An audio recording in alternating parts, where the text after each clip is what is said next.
Hello friends, I welcome you to my channel VBA education. तो आज हम लोग पढ़ने जा रहे हैं एक नया टॉपिक जो कि chapter number 4 of class 8 NCERT polity. तो चलिए आइए इसे पढ़ना शुरू करते हैं। तो इस चैप्टर का नाम है अंडरस्टैंडिंग लॉस। अब अभी तक हमने क्योंकि पॉलिटी पढ़ रहे हैं तो मैं आपको बहुत सारे लॉस बता दिए हैं, लेकिन एक common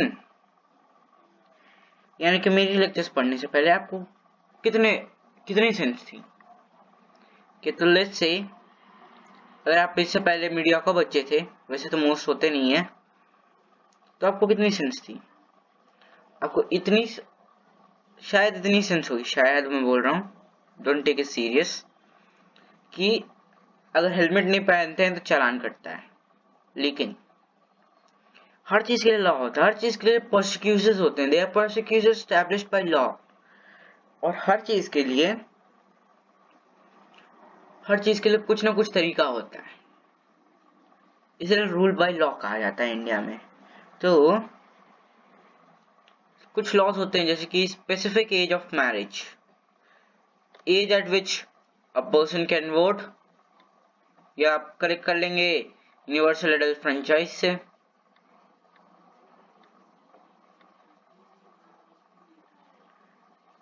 Perhaps even the law dealing even with buying and selling of property, यानी कि एक प्रॉपर्टी को खरीदना बेचना, उसमें बहुत सारे दस्तावेज होते हैं, जैसे डॉक्यूमेंट्स होते हैं। उन डॉक्यूमेंट्स जो हैं उससे भी रिलेटेड जो है लॉज होते हैं डीलिंग विद दैट। हम ही जानते हैं कि पार्लियामेंट जो है it is in charge of making laws. अब क्या ये लॉ अप्लाई सबको करते हैं? How new laws come into being.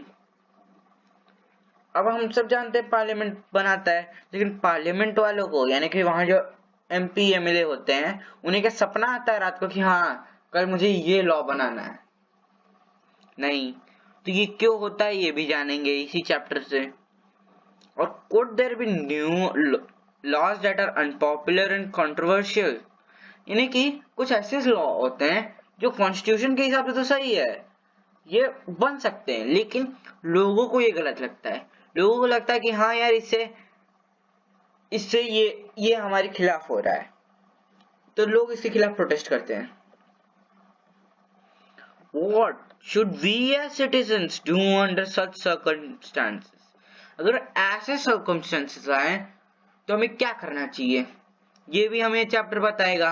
तो अब मैंने बता ही दिया है कि चैप्टर क्या बताएगा, तो चैप्टर को बताने देते हैं क्या बताने वाला है। तो ये बेसिकली प्रोटेस्ट की फोटो है।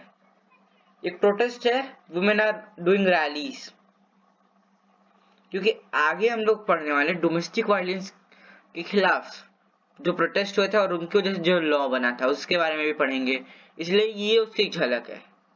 वुमेन आर डूइंग प्रोटेस्ट, वैसे हम जानते नहीं किस लिए कर रहे हैं, लेकिन फिर भी कर रहे हैं। अब सबसे पहला सिचुएशन दिया हुआ है और पूछा है क्या लॉ सभी को अप्लाई करते हैं, तो इसके लिए सिचुएशन पढ़ेंगे। एक गवर्नमेंट ऑफिशियल है, वो अपने बच्चे को छुपा देता है, बेटे को छुपा देता है, क्योंकि उसके बेटे को डिस्ट्रिक्ट जो कोर्ट है उन लोगों ने क्या क्या 10 साल की जेल की सेंटेंस दे दी है, क्योंकि उसने क्राइम किया था। अब क्राइम किया तो सजा तो मिलनी ही है, देयर प्रोसिक्यूशन फॉर इट, फिर उसके लिए बहुत सारे लॉस भी होते हैं। तो और एनीवेज हमारा पूरा इक्वालिटी का कॉन्सेप्ट यही है, everyone is equal before law, ये हमारा इक्वालिटी का कॉन्सेप्ट भी है। Do you think that government officials' action were right? नहीं. Should his son be exempt from the law just because his father is economically and politically powerful? मुझे ऐसा नहीं लगता। तो अब ये चैप्टर हमें बता देगा। तो ये सिचुएशन दी गई है, सिचुएशन के बारे में आप क्या कहना है चैप्टर का? जो ऊपर बताया गया यानी जो पिछले स्लाइड में बताया गया हमें, ये क्लियर केस है वायलेशन ऑफ कॉन्स्टिट्यूशन का, वायलेशन ऑफ लॉ का। जैसे हमने यूनिट 1 में पढ़ा है, कॉन्स्टिट्यूएंट असेंबली ने क्या किया था, agreed that there should be no arbitrary exercise of power in independent India. Arbitrary क्या होता है, वन साइडेड फेवर्स, यानी कि एक ही साइड की तरफ तरफदारी करना, एक ही साइड को अच्छे से वो करना है, ट्रीट करना। फॉर एग्जाम्पल, ये मिस्टर जेठा और ये है उनका पड़ोसी मिट्ठू, ठीक। अब क्या हुआ, इन दोनों के बीच कुछ कॉन्फ्लिक्ट हुआ, उसकी वजह से इन दोनों ने केस एक दूसरे के खिलाफ रजिस्टर किया। अब मिस्टर जेठा जो है, ये गवर्नमेंट में बहुत हाई ऑफिशियल है, और जेठा जो है एक बहुत बड़े पॉलिटिशियन है। अब क्या हुआ कि क्योंकि अब इनके सरकार के अंडर पूरा सिस्टम आता था, तो जुडिशरी ने भी क्या किया, इनके तरफ ही सुना दिया फैसला, क्योंकि वहां आर्बिट्ररी एक्सरसाइज चल रही थी ऑफ पावर, जबकि सही ये थे, यानी कि जो इनके हित में, जो मिस्टर जेठा के लिए सही है, जो मिस्टर जेठा के लिए सही है वही करेगी कोर्ट। अब the law can not discriminate between persons on basis of the religion, caste और जेंडर। इसे तो बोला गया है, everyone is equal before the law, article 40. What the rule of law means is that all laws apply equally to all citizens of the country. यानी कि rule of law का ये मतलब होता है कि एक लॉ बना दिया, ठीक, कॉन्स्टिट्यूशन ने एक लॉ बनाया है, और इस लॉ के हिसाब से हर कोई इक्वल है, और फिर कोई एक आदमी आ जाता है, बोलता है नहीं तुम्हें जेल होगी तो होगी, तो कॉन्स्टिट्यूशन प्रोटेक्ट करेगा, कॉन्स्टिट्यूशन विक्टिम को प्रोटेक्ट करेगा उस आदमी से। अब पढ़ेंगे आगे, नीदर गवर्नमेंट ऑफिशियल और ना ही एक wealthy person, president of the country भी लॉ के अबव नहीं है जी। Any crime or violation of law has a specific punishment, as well as a process through which the guilt of the person has to be established. हर चीज के लिए एक prosecution होता है, प्रोसिक्यूशन established by law। उसी के हिसाब से आप क्या करा सकते हैं, एक पर्सन का गिल्ट उसे स्टैब्लिश करा सकते हैं। तो प्रोसेस क्या होता है, पहले आप FIR करेंगे, फिर उस FIR की कॉपी जिसके खिलाफ कंप्लेंट हो उसके पास जाएगी, फिर पुलिस उसके सगे संबंधियों को बताएगी, उसके फैमिली वालों को बताएगी, उसके लव्ड वंस को बताएगी, उसके पड़ोसियों को बताएगी, फिर उसे ले जाएंगे, फिर उसके पास ये भी राइट है कि बेल करा सकता है, ये भी उसे बताएंगे, फिर उसे 24 आवर्स के अंदर डिस्ट्रिक्ट मजिस्ट्रेट के पास ले जाएंगे, और फिर वो वहां उसे देखेगा कि हाँ उसने गिल्ट किया है कि नहीं, does he commit his guilt, कि वो शर्मिंदा है अपने गुनाह के लिए कि नहीं, और अगर वो मना कर देता है तो उसे कुछ समय मिलेगा अपने आप को सही प्रूफ करने का, और जिनने उसके ऊपर आरोप लगाया उन्हें भी ये प्रूफ करने का कि जो है वो उसने गुनाह किया है। तो ऐसे दोनों को समय मिलेगा, फिर केस चलेगा, अगर उसका गिल्ट प्रूफ होता है तो उसे उसके अकॉर्डिंग सजा मिलेगी, उस प्रोसिक्यूशन प्रोसेस या जो लॉ है उस स्पेसिफिक पनिशमेंट है। But was it always like this, क्या ये हमेशा से ऐसे था? वेल, पहले की बात करते हैं, यानी कि राजा महाराजा की टाइम,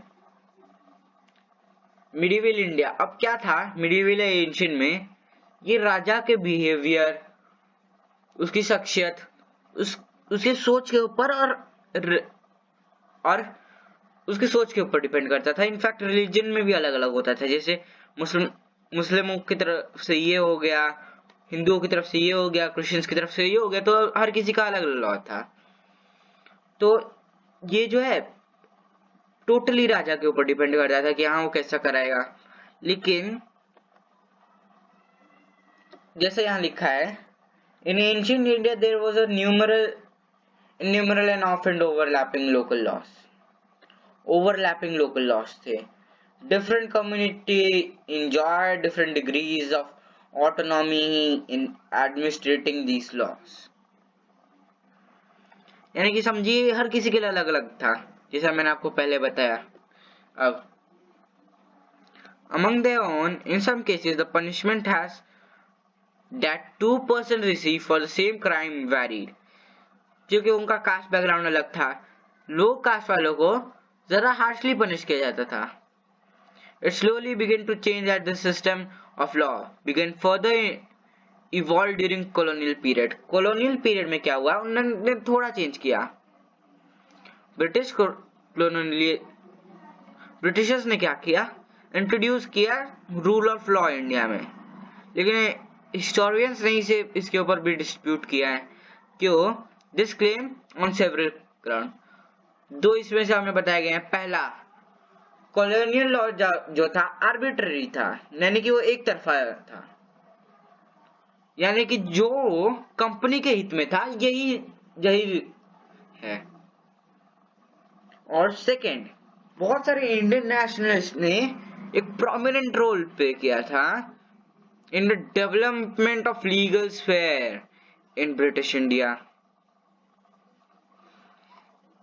एक एग्जांपल है आर्बिट्रेरीनेस की, इसमें दिया है सेडेशन एक्ट 1870 का। ये हम लोग हिस्ट्री में पढ़ेंगे क्लास 8 की, तो मैं इसे अभी डेप्थ में नहीं ले जाऊंगा। इस सेडेशन एक्ट को पढ़ेंगे हम लोग कि सेडेशन एक्ट था क्या, इसके अंतर्गत क्या होता था, how were the people treated in this.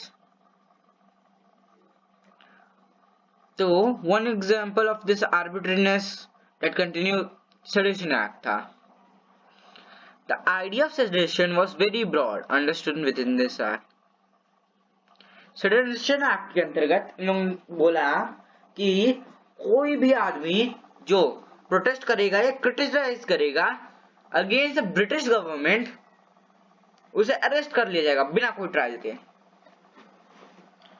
Indian nationalist ने क्या किया, उन लोगों ने प्रोटेस्ट करना शुरू कर दिया, क्रिटिसाइज करना शुरू कर दिया is arbitrary use of authority by the British। They also began for fighting for greater equality।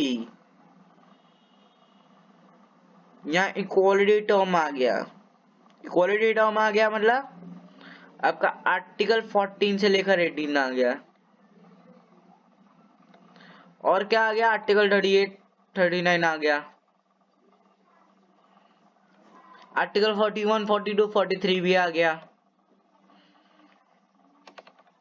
And wanted to change the idea of law from a set of rules that were forced to obey to laws as including ideas of justice।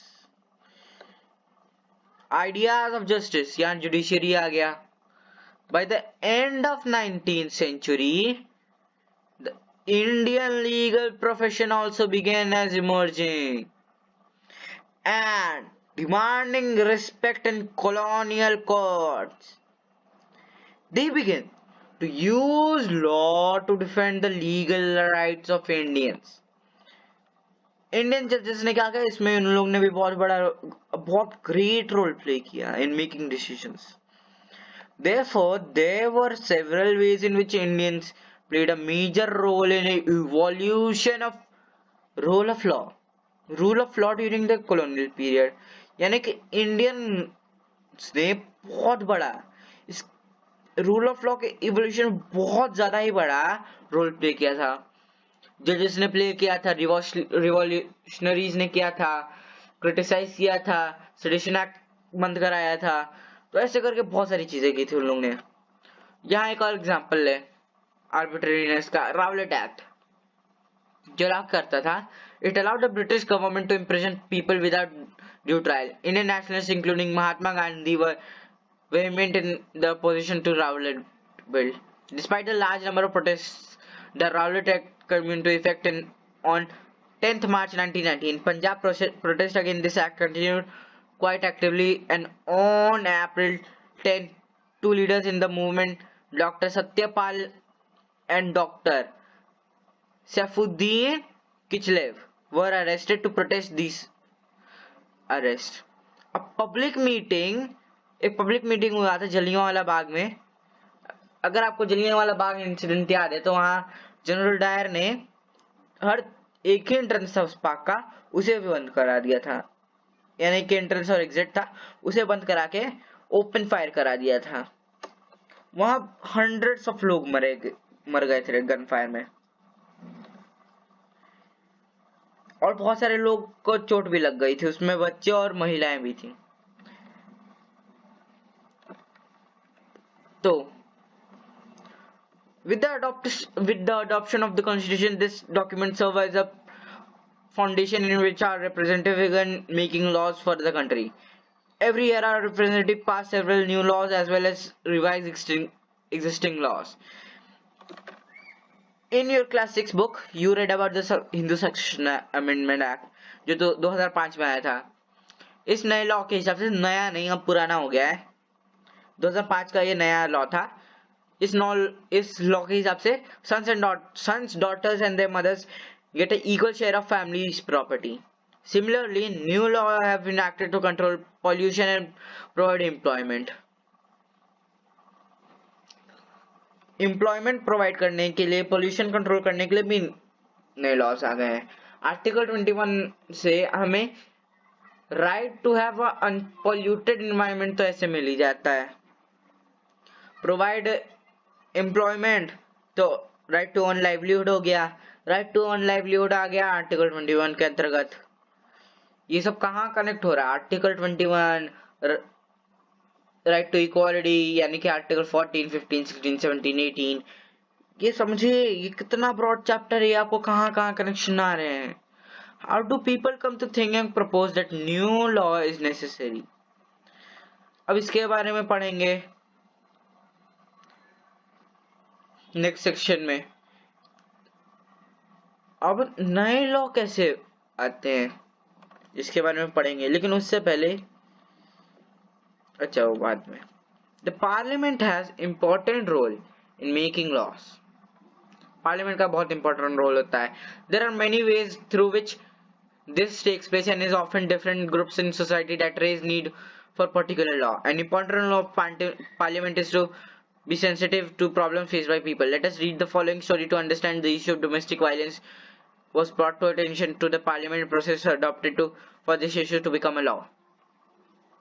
यानी कि अब group of society जो है, ये लोग need raise करते हैं. ये लोग क्या करते हैं कि सामने खड़े होकर आते हैं और सरकार से, पार्लियामेंट से बोलते हैं हमें ये पर्टिकुलर लॉस चाहिए, क्योंकि इसलिए क्योंकि इसकी वजह से हमारा क्या हो रहा है, ये नहीं है हमारे पास ये लॉ, ये पर्टिकुलर लॉ, तो हमारे फंडामेंटल राइट्स ब्रेक वो किए जा रहे हैं, जैसे कि domestic violence.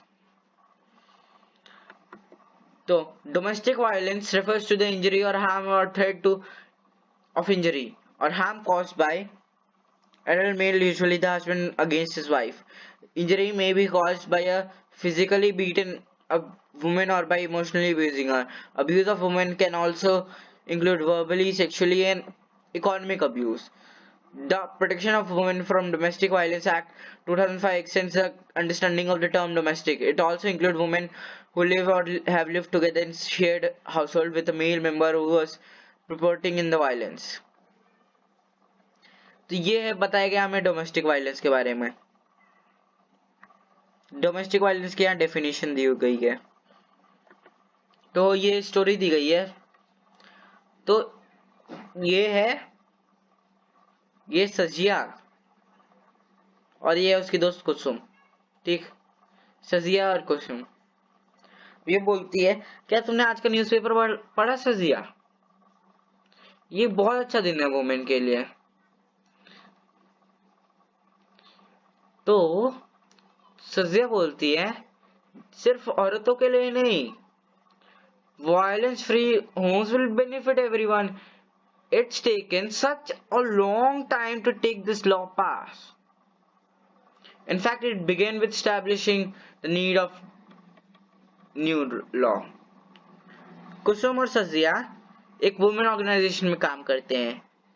They remember the journey of how the Protection of Women from Domestic Violence Act get passed.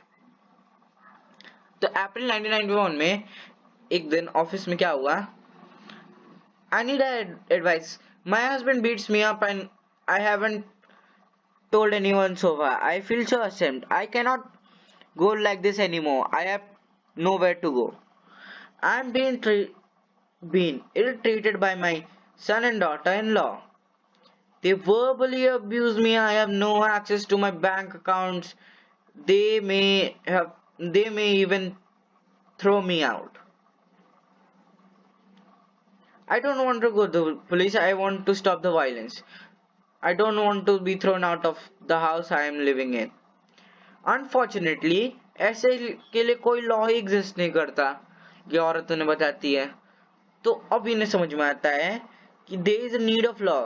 अब ये सरकार क्या करती है? नहीं जी, आपका ये घर का मामला है, हम इस बीच में टांग नहीं अड़ाएंगे.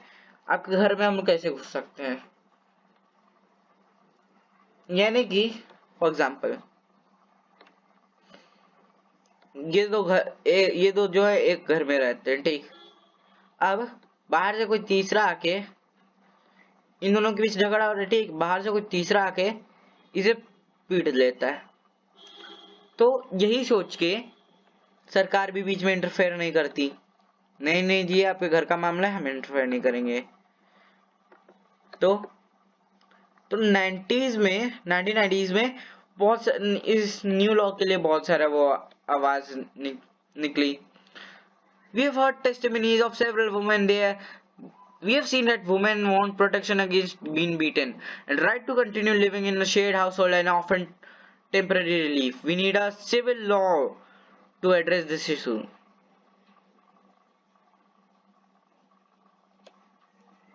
अब 1999 में लॉयर्स कलेक्टिव हुआ. ग्रुप ऑफ लॉयर्स आए, एक्टिविस्ट आए, स्टूडेंट्स आए लॉ के. After nation wide consult took drafting domestic violence. This draft bill was widely circulated. The definition of domestic violence should include physical, economic, sexual and verbal and emotional abuse. The law should cover any woman living with a shared domestic space. They should be protected from being evicted from shared household.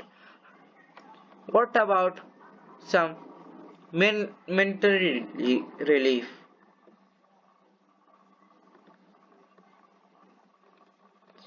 Amen.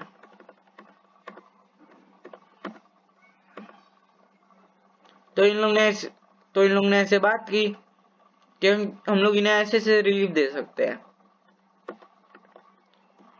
तो अब क्या हुआ? ये जो है meeting वो held in different organisation. अब यहाँ बात हो रही है, the women movement want a new law on domestic violence. The government should introduce it in parliament soon. Finally, the bill was introduced to the parliament in 2002, but the bill has more of what none of what we suggested. इसमें कुछ भी ऐसा नहीं था जो इन लोगों ने suggest किया था. We must oppose the bill in its present form. हमें अभी इसका अपोज करना चाहिए. क्यों ना अभी प्रेस कॉन्फ्रेंस रखें. We will also give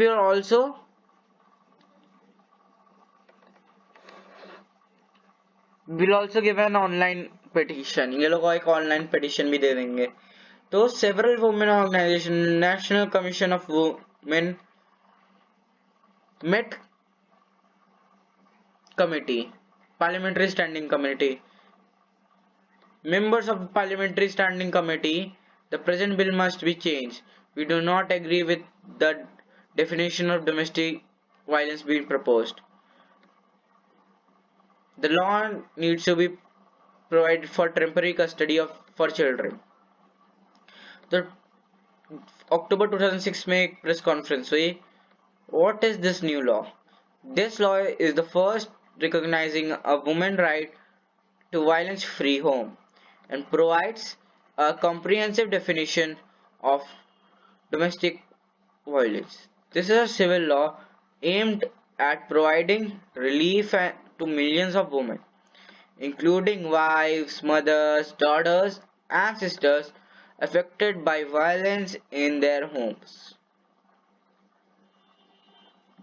तो in December 2002, the Standing Committee submitted its recommendation to Rajya Sabha.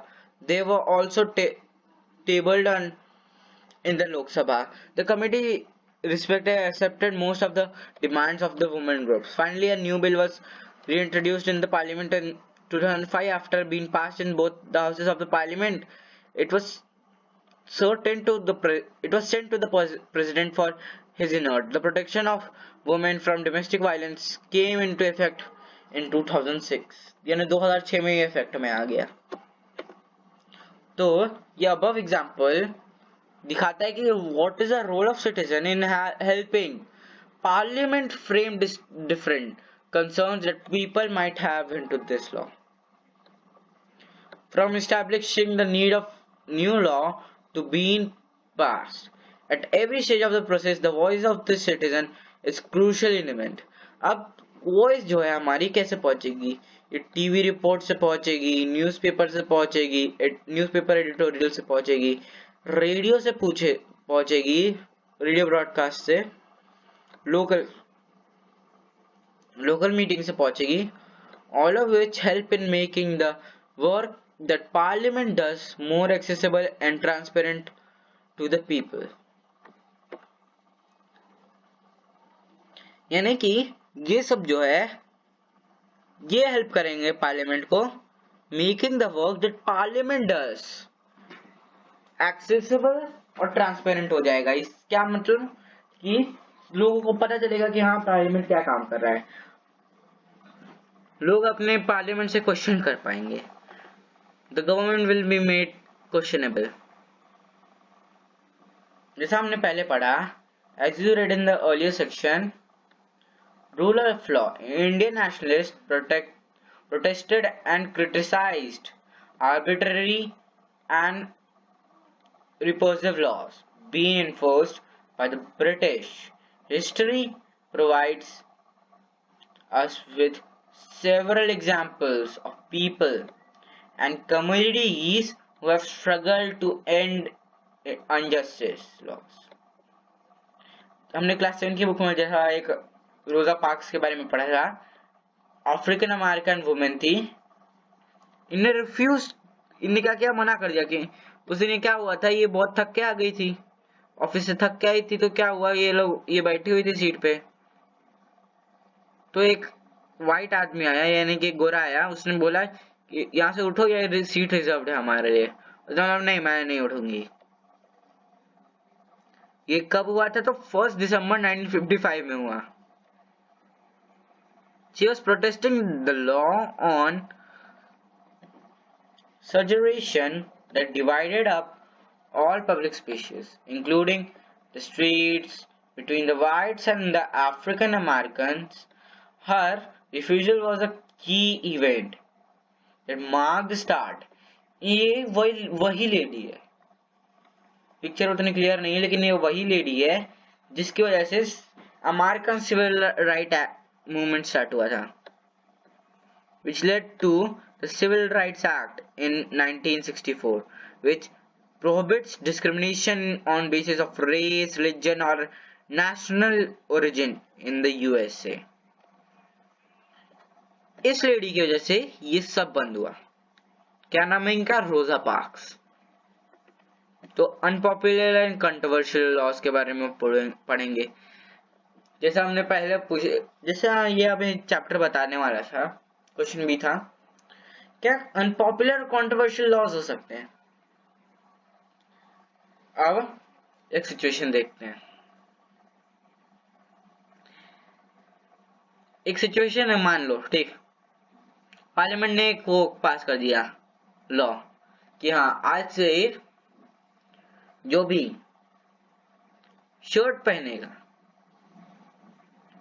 आज से जो भी शर्ट पहनेगा, आज से कोई भी शर्ट नहीं पहनेगा, ठीक, और इसके लिए कुछ पनिशमेंट हो कर दी। अब ये जो है ये लोगों को पसंद नहीं आया, और फॉर एग्जाम्पल ये कॉन्स्टिट्यूशनली वैलिड हो जाता है। एग्जाम्पल वैसे होगा नहीं, फिर भी एग्जाम्पल हो जाता है और इसीलिए लीगल हो जाता है। लेकिन it can continue be to unpopular and unacceptable to people because they feel that the intention behind it is unfair and harmful। क्योंकि अब शर्ट नहीं पहनोगे तो क्या होगा, और जो शर्ट पहनता है उसकी पिटाई कर देते हैं। क्योंकि अब बताओ ये कहां तक अच्छा है, क्योंकि अनफेयर है भाई, इसकी मर्जी ये शर्ट पहने ना पहने। इसीलिए ये अनपॉपुलर हो जाएगा। वैसे गवर्नमेंट करेगी नहीं क्योंकि उन्हें अगले साल भी वापस आना है। Hence people might criticize this law, hold public meeting, इस लॉ को क्रिटिसाइज करने लगेंगे, पब्लिक मीटिंग होल्ड करने लगेंगे, इसके बारे में न्यूज़पेपर में लिखेंगे, टीवी न्यूज चैनल्स पे रिपोर्ट करेंगे। एक डेमोक्रेसी लाइक जैसे हमारी है, सिटीजन जो हैं can express their unwillingness to accept repressive laws framed by the parliament। When a large number of people begin to feel that a wrong law has been passed, यानी कि जब बहुत सारे यानी कि lakhs crores of लोग, lakhs and crores of people feel और think ये लॉ गलत है, हमारी मर्जी हम शर्ट पहने ना पहने, लोग क्या करेंगे, पार्लियामेंट के ऊपर प्रेशर डालेंगे जिससे वो फट जाएगी, प्रेशर कुकर बन के फट जाएगी, मजाक कर रहा हूं, नहीं फटेगी, ताकि वो पार्लियामेंट उसे चेंज करे। अब पार्लियामेंट के ऊपर इतना प्रेशर आ जाएगा कि उसे लॉ चेंज ही करना पड़ेगा। अब ऐसा हो नहीं सकता कि लोगों ने बोला पार्लियामेंट चेंज ना करे, क्योंकि उसे अगले साल भी आना है। और फॉर एग्जाम्पल अगर उन लोग नहीं करते तो लोग क्या करेंगे, ये जो ये 5 ईयर वाली गवर्नमेंट थी इसी जगह कोई और गवर्नमेंट लाएंगे, ये दूसरी गवर्नमेंट आ गई, फिर अब ये गवर्नमेंट अगर ऐसा कोई लॉ लाती है तो फिर लोग नया गवर्नमेंट चुनेंगे, क्योंकि हमारे यहाँ बहुत सारे गवर्नमेंट ऑप्शंस हैं, ऐसा नहीं है कि बस एक ही गवर्नमेंट है।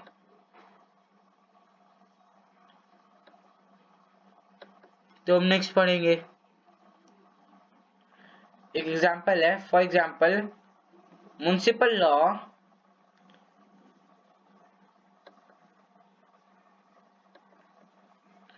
various municipal laws on use of within municipal limits often make hawking and vending illegal। यानी कि स्ट्रीट हॉकर्स जो होते हैं और वेंडर्स उन्हें इलीगल बना देते हैं बहुत सारे ऐसे municipal laws. No one will dispute the necessity of some rules to keep public space open। कोई भी डिस्प्यूट नहीं करेगा necessity for keeping the public space open so people can walk on pavement easily, ताकि लोग जो है payment पे walk कर सकें। लेकिन एक ये भी डिनाई नहीं कर सकता कि हॉकर और वेंडर्स जो है essential सर्विसेज चीपली प्रोवाइड करते हैं और efficiently to millions of living in this large city, यही उनका मीन्स ऑफ लाइवलीहुड है। हेंस फिर से आर्टिकल 21 आ गया, राइट टू लाइवलीहुड उसका पार्ट बना गया था ऑल्गा टेलर्स केस में।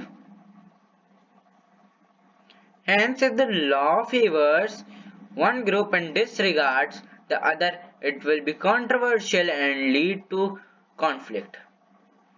लोग यानी people who think that the law is not fair can approach the court to decide on the issue। That court has the power to modify or cancel laws if it finds they do not adhere to the constitution। अब ये इसके बारे में हम लोग chapter 5 में पढ़ेंगे कि हाँ क्या पावर्स हैं कोर्ट्स के पास, उसके बारे में थोड़ा जानेंगे।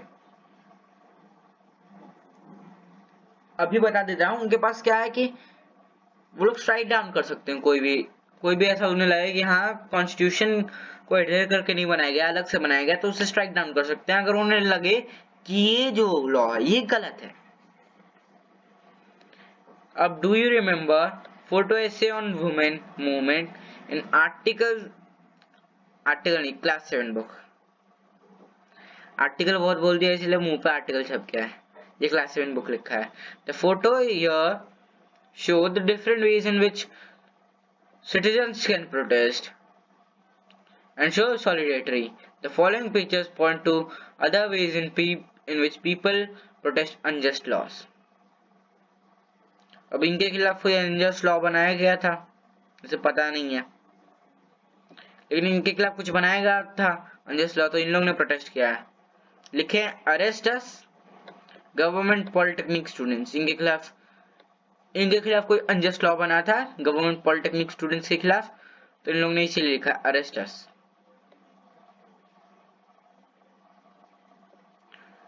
तो we need to remember that our role as citizens does not end with electing our representatives. हमारा जो रोल है सिटीजन का ये तब नहीं एंड हो जाता जब हम लोग रिप्रेजेंटेटिव इलेक्ट कर लेते हैं,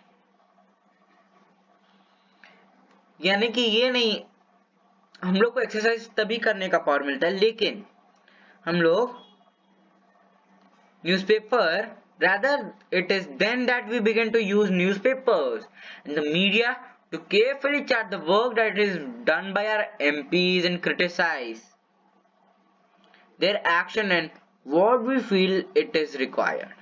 Thus, what we should bear in mind that is the extent, involvement and enthusiasm of the people that help Parliament perform its representative functions properly.